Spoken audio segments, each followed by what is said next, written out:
Welcome to level 2. So in level 2, we're at a point where we feel you have enough knowledge that you should be comfortable doing a group sound bath or sound nidra. Maybe not quite sound nidra because the study of nidra comes in level 2 a little bit more, but or an individual sound session.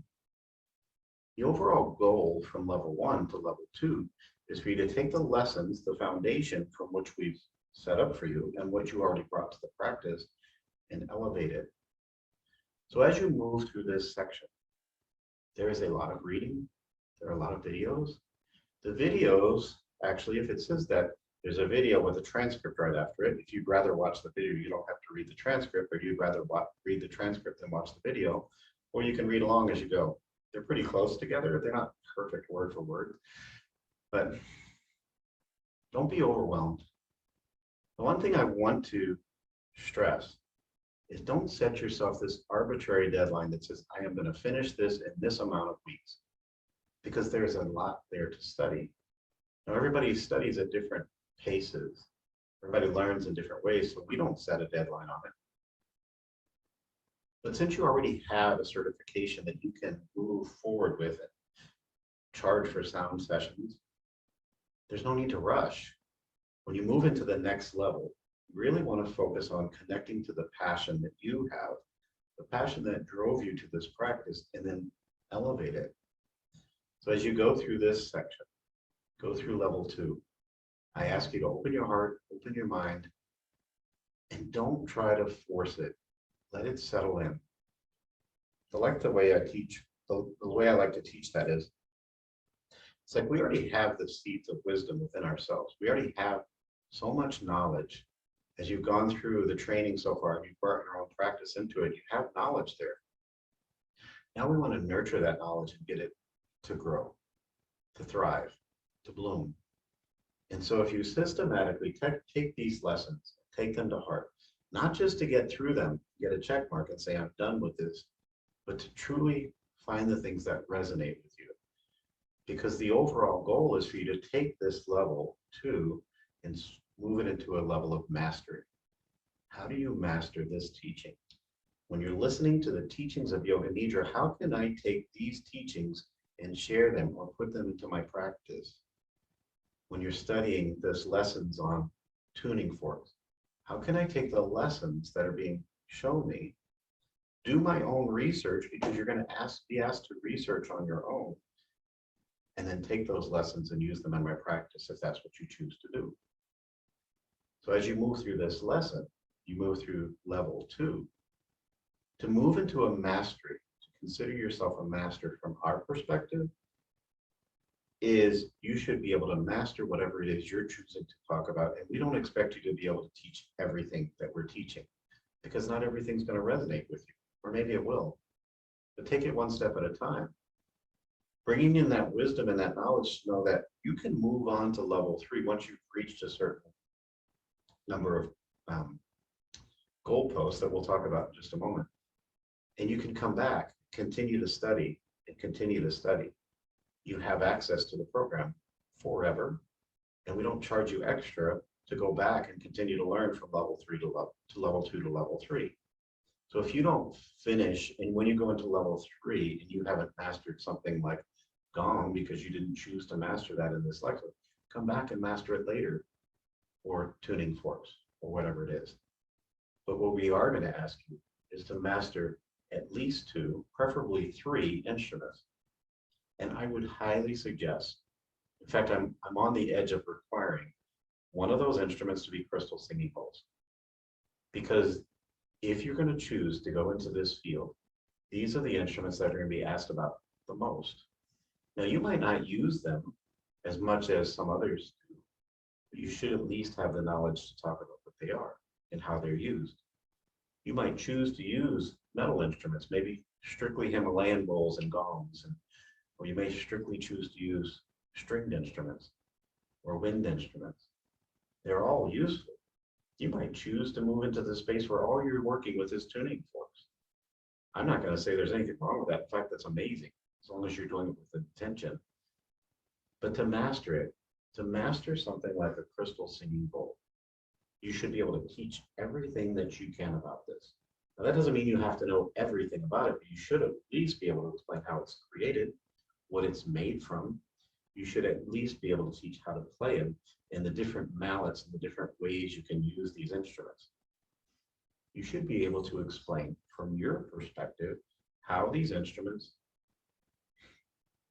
how the body reacts to these instruments being used. You should be able to explain the process of entrainment, of resonance and harmony.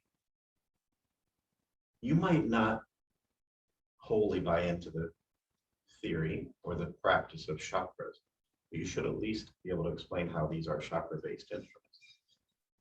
Now, again, perspective is everything.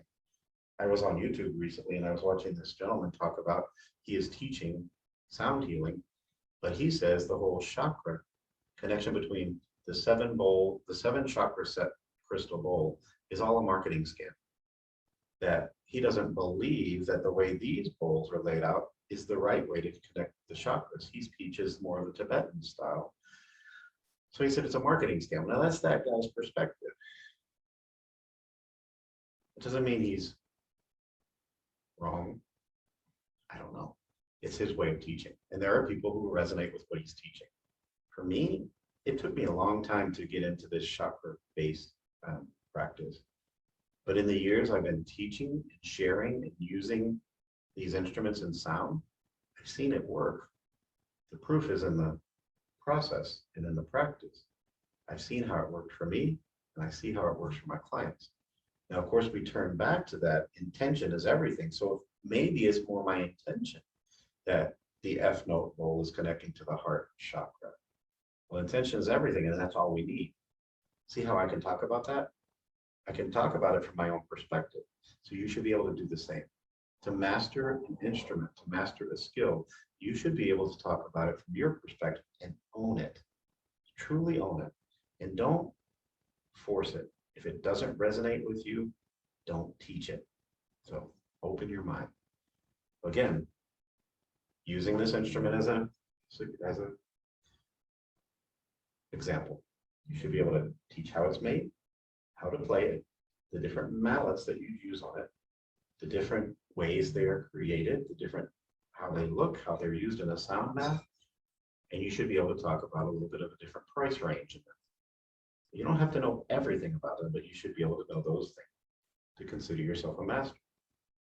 If you want to prove to be a master of an instrument, at the very least, you need to own at least one of those instruments. Now, if you're choosing to master drums, we're not going to require you to own every drum or gong. My gosh, that would cost a fortune for you to have to own every gong. You should at least own one. And you should be able to explain the different versions of those are, what they are. So that's our goal, to be a master.